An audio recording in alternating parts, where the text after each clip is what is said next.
My name is Diego. I am a storyteller, and I find meaning in the moments that shape our lives. One fateful evening, as I returned home, I stumbled upon a scene that would change everything. I entered the living room and was met with laughter.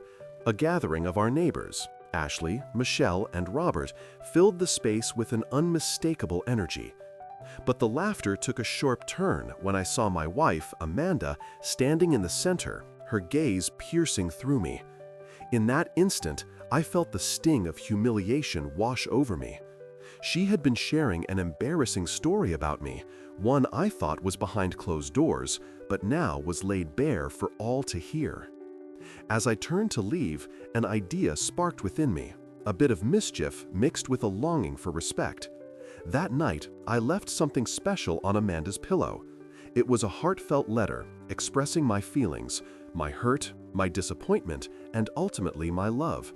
I wanted her to reflect on her actions. The next morning would reveal the power of vulnerability and perhaps give us a path to heal from the jagged wounds of that night. My name is Diego, and I often find meaning in the moments that shape our lives. One chilly November evening, I returned home, anticipating a quiet night with my wife, Amanda. However, as I stepped through the door, I was met with a scene that would change everything. The laughter of our neighbors, Ashley, Michelle, and Robert, filled the living room, their voices a mix of warmth and camaraderie. But that warmth turned to ice in my veins as I caught sight of Amanda at the center of it all, her gaze sharp and focused on me. In that moment, I felt the sting of humiliation wash over me. Amanda was recounting an embarrassing story about me, one I thought was confined to the privacy of our home. I had always trusted her to keep those moments between us, yet here she was, sharing my vulnerabilities with our neighbors as if they were mere entertainment. The laughter echoed around me, each chuckle a reminder of my exposed flaws. I could feel my cheeks flush with a mix of anger and shame, and I turned to leave, unable to bear the sight of her enjoying the moment at my expense. As I walked out, an idea sparked within me, a bit of mischief mixed with a longing for respect. I wanted Amanda to understand the weight of her actions, to feel the hurt she had inadvertently caused. That night, I decided to leave something special on her pillow. It was a heartfelt letter, one that encapsulated my feelings, my hurt, my disappointment, and ultimately my love. I wanted her to reflect on her actions and the impact they had not only on me, but on our relationship as well. The words flowed from my heart as I wrote, each sentence a cathartic release of emotions I had bottled up. I poured out my soul onto that piece of paper, detailing how much our relationship meant to me and how I felt betrayed by her thoughtlessness in sharing my private moments. I wanted her to know that while I loved her deeply, I could not ignore the pain her actions had caused. I hoped that this letter would spark a conversation, a moment of honesty between us that could lead to healing. The next morning, I awoke early, the dawn light filtering through the curtains. I glanced at Amanda, still asleep, her face peaceful and untroubled. As I placed the letter on her pillow, I felt a mix of anxiety and hope. Would she understand? Would she take my words to heart? I quietly left for work, my mind racing with thoughts of our conversation to come. As the day unfolded, I found it increasingly difficult to concentrate. My phone buzzed with messages from Ashley and Michelle, who had picked up on the tension between Amanda and me during the gathering. They expressed concern, urging me to talk to Amanda about what had happened. I appreciated their support, but deep down, I knew that the real conversation needed to come from me. I had to be the one to initiate the dialogue. When I finally returned home that evening, a knot of anticipation twisted in my stomach. Amanda was already in the living room, her expression unreadable as she glanced up from her phone. I could see she had been thinking about our earlier encounter, and I steeled myself for what was to come. "Hey," she said, her voice tentative. "I found your letter." I held my breath, waiting for her response. The silence in the room felt heavy, laden with unspoken words and emotions. "Diego, I didn't mean to hurt you," she continued, her eyes searching mine for understanding. "I was just trying to be funny, to lighten the mood." I took a moment to gather my thoughts, the hurt from the previous night still fresh in my mind. "Amanda, it's not just about that night," I replied, my tone calm but firm. "It's about respect. I felt exposed and embarrassed in front of our friends. You know how much I value our private moments, and I thought you did too." Her gaze softened, and I could see the realization dawn on her. "You're right. I didn't think it through. I'm sorry," she admitted, her voice trembling slightly. "I just wanted everyone to laugh, but I see now that I crossed a line." As we sat down together, the conversation began to unfold. We talked about our feelings, the importance of mutual respect, and how we could communicate better in the future. It wasn't easy, but I could feel the walls between us starting to crumble. The vulnerability I had shown in my letter opened a door for her to express her own fears and insecurities. "I've been feeling distant lately," Amanda confessed, her voice barely above a whisper. "I didn't mean to take it out on you. I've been struggling with my own feelings of inadequacy, and I thought if I made a joke, it would help ease the tension." I reached for her hand, squeezing it gently. "We need to face these feelings together, Amanda. I want us to be a team, to support each other through the ups and downs. I don't want to feel like I'm alone in this." As we spoke late into the night, I felt a sense of relief wash over me. The conversation was just the beginning, a step towards rebuilding the trust that had been shaken. We both recognized that our relationship needed work, but I felt a flicker of hope. Together, we could navigate the challenges, forging a new path forward. In the days that followed, we committed to being more open with each other. We started small, sharing our thoughts and feelings more freely, and it felt like a weight lifted off our shoulders. While the road ahead would not be without its bumps, I was grateful for the chance to address our issues head-on. The journey of healing had begun, and with it, the promise of a brighter future together. As I stepped back into the house, the air felt thick with unspoken words and unresolved tension. Amanda sat on the couch, her phone in hand, but her eyes were fixed on me, as if she had been waiting for my return. The laughter from earlier echoed in my mind, a haunting reminder of the embarrassment I had felt. I could see the worry etched on her face, and I steeled myself for the conversation that awaited us. "Hey," she said, her voice tentative, "I found your letter." The words hung in the air, and I felt my heart race.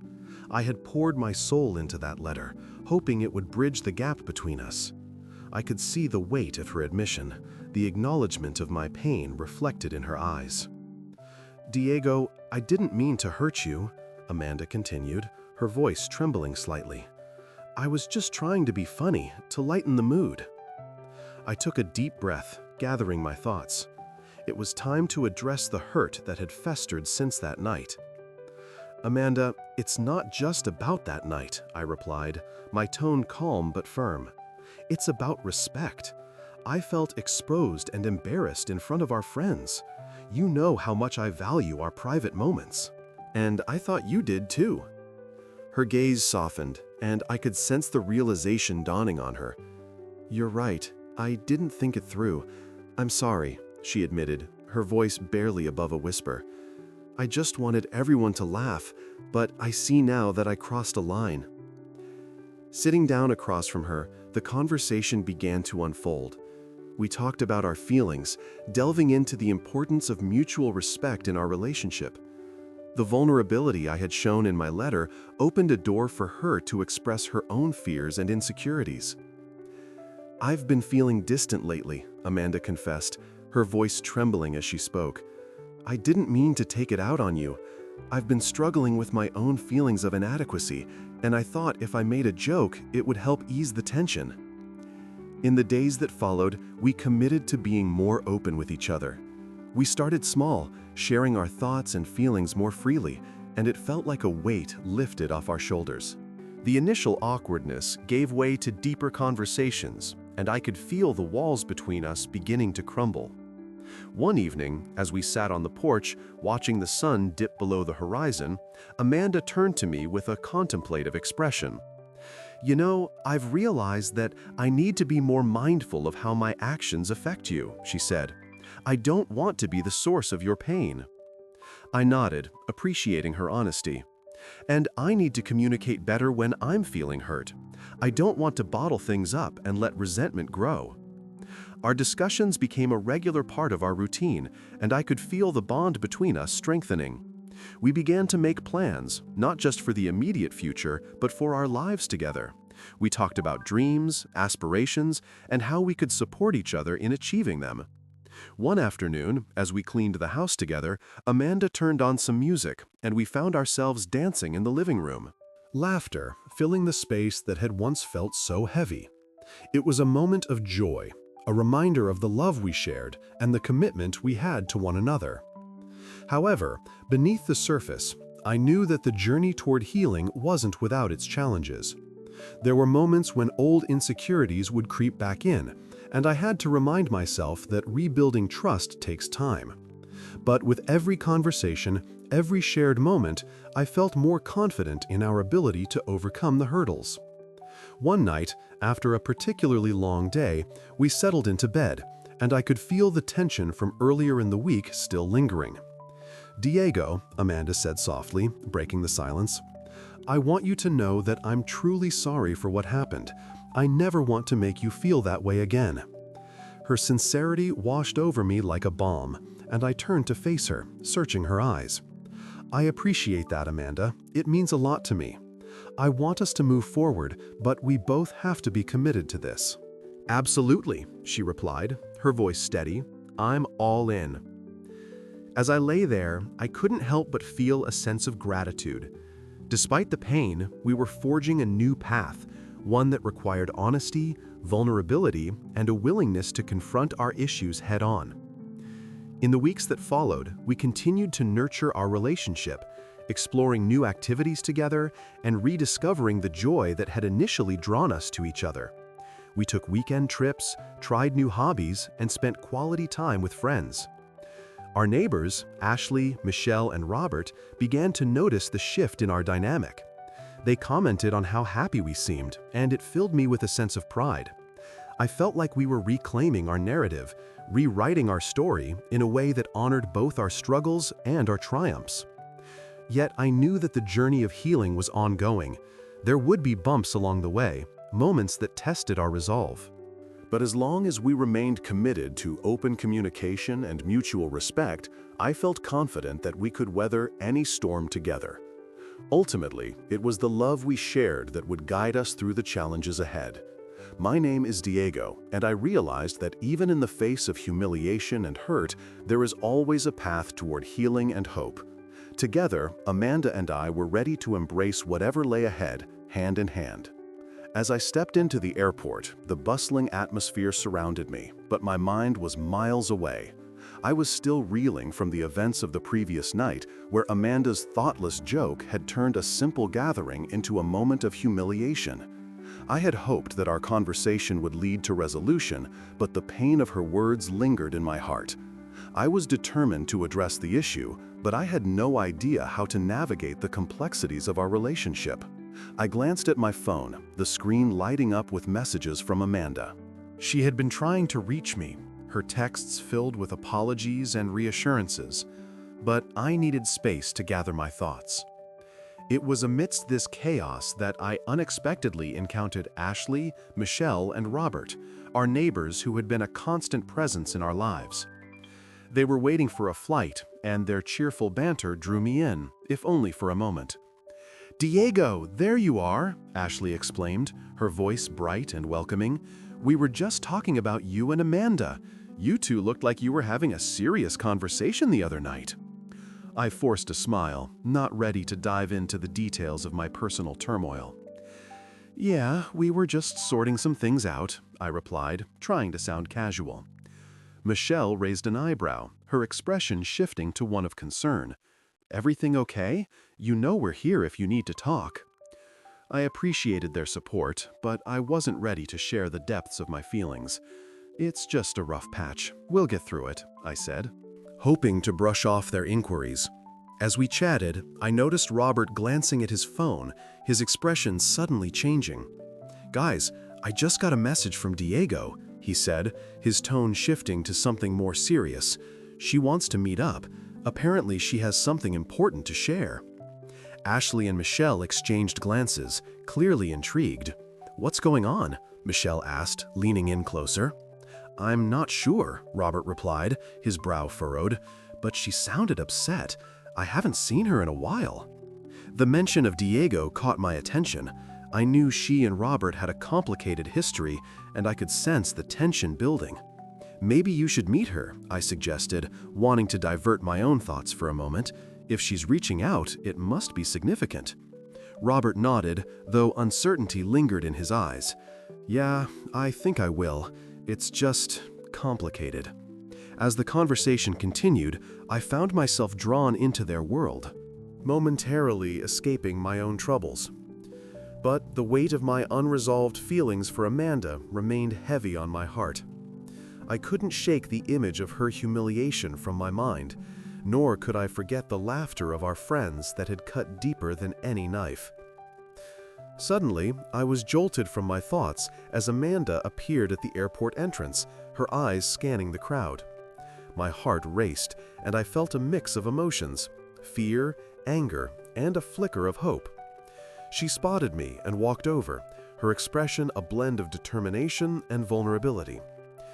"Diego," she said softly, her voice barely above a whisper, "can we talk?"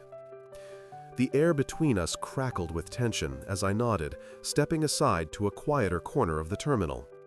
"What are you doing here?" I asked, trying to keep my emotions in check. "I needed to see you," she replied, her eyes searching mine. "I've been thinking a lot about our conversation, and I realize how much I hurt you. I want to make things right." I took a deep breath, the memories of our earlier discussion flooding back. "Amanda, it's not just about that moment. It's about how it made me feel, exposed and embarrassed in front of our friends. It's about respect." Her gaze softened, and I could see the sincerity in her eyes. "I know, and I'm so sorry. I didn't think it through. I just wanted to lighten the mood, but I see now that I crossed a line." The sincerity in her voice stirred something within me. "It's not easy for me to forget," I admitted, my voice steady. "We need to address these issues if we want to move forward." "I want to," she said, reaching for my hand. "I want to work on this together. I miss you, Diego. I miss us." In that moment, I felt the walls I had built around my heart begin to crack. Despite the hurt, there was still a flicker of hope for our relationship. "We need to communicate better," I replied, squeezing her hand. "I want us to be a team again, to support each other through everything." As we stood there, the noise of the airport faded into the background, and it felt like we were the only two people in the world. "I've been feeling distant too," Amanda confessed. "I thought making a joke would ease the tension, but it only pushed us further apart." We talked for what felt like hours, sharing our fears, insecurities, and hopes for the future. The weight of our conversation lifted some of the burden I had been carrying. I could see the potential for healing, but I also knew it would require effort from both of us. "Let's take it one step at a time," I suggested, feeling a sense of resolve. "We can rebuild our trust, but it's going to take open communication and honesty." "Absolutely," she replied, her eyes shining with determination. "I'm all in." As we embraced, I felt a sense of relief wash over me. It was a small step, but it felt monumental. We were willing to confront our issues together, and that gave me hope for a brighter future. As we pulled away, I noticed Ashley, Michelle, and Robert watching us from a distance, their expressions a mix of surprise and understanding. I knew they had been concerned, but now they seemed to sense the shift in our dynamic. "Everything okay?" Ashley asked, her tone light but curious. I nodded, glancing at Amanda, who smiled back at me. "Yeah, we're working on things," I replied, feeling a sense of pride in our progress. As we stood together, I realized that despite the challenges we faced, there was a path forward for us. With open hearts and a commitment to each other, Amanda and I were ready to embrace whatever lay ahead, hand in hand. As the weeks passed, the tension that once hung in the air began to dissipate, replaced by a newfound sense of understanding between Amanda and me. We had embarked on a journey to heal our relationship, one conversation at a time. The embarrassment from that fateful night at the airport lingered, but it no longer felt insurmountable. Instead, it became a catalyst for change, pushing us to confront our issues head-on. One crisp Saturday morning, Amanda and I decided to take a walk through the neighborhood, hoping to clear our minds and enjoy the fresh air. The trees were shedding their leaves, painting the ground in hues of orange and brown, a beautiful reminder of the changes we were both experiencing. As we strolled, I couldn't help but notice how much more relaxed Amanda seemed. The weight of our previous conflicts have lightened, replaced by a tentative hope for the future. "I've been thinking about how we can reconnect," Amanda said, breaking the comfortable silence.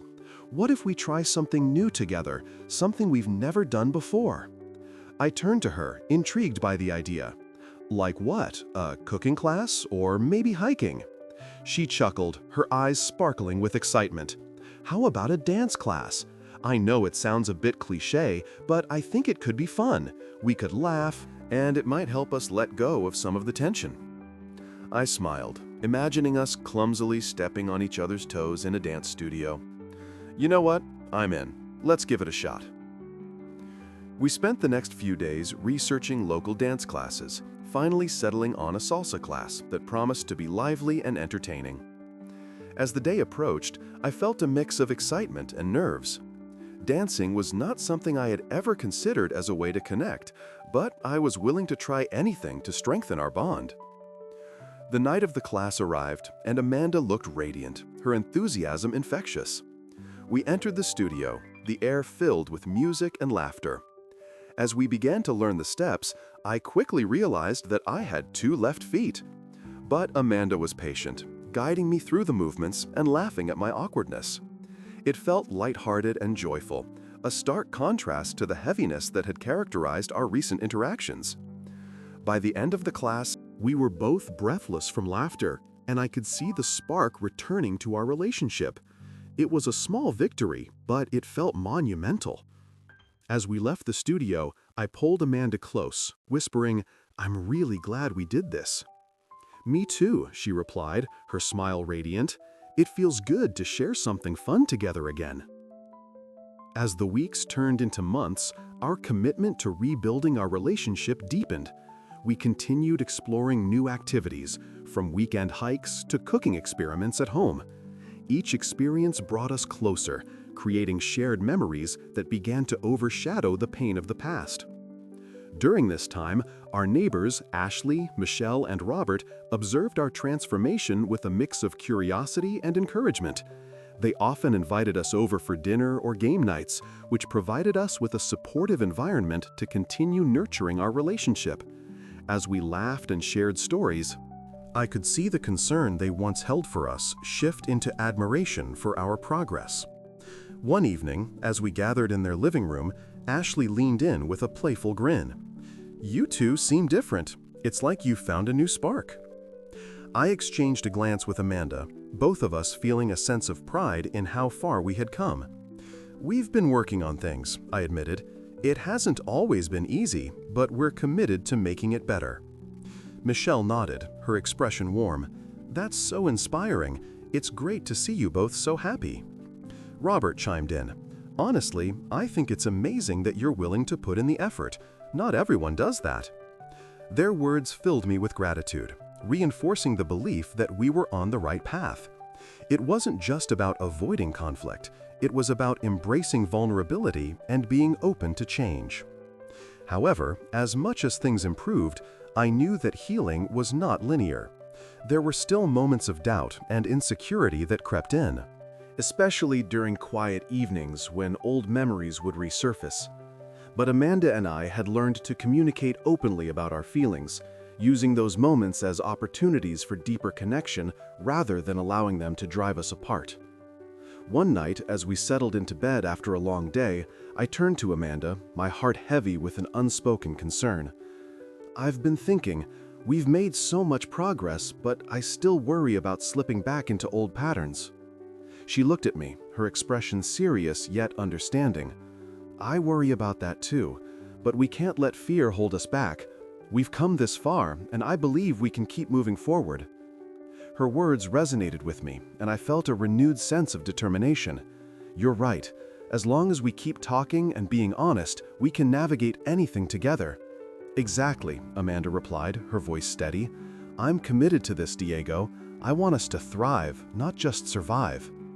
In that moment, I realized that our journey was not just about overcoming past mistakes, but about building a stronger foundation for our future. We were learning to trust each other again, to embrace the beauty of vulnerability, and to celebrate the love that remained beneath the surface. As the months rolled on, our relationship continued to blossom. We faced challenges together, celebrated victories, and supported each other through it all. The laughter that filled our home became a testament to our resilience, a reminder that love could flourish even after the most difficult trials. Finally, one evening, as we sat on the porch watching the sunset, I turned to Amanda, my heart full. I want you to know how much I appreciate everything we've done together. It hasn't always been easy, but I believe in us. She smiled, her eyes glistening with emotion. I believe in us too, Diego. We've come so far, and I'm excited for what the future holds. With that, I took her hand, and together, we watched the sun dip below the horizon, ready to embrace whatever lay ahead, hand in hand.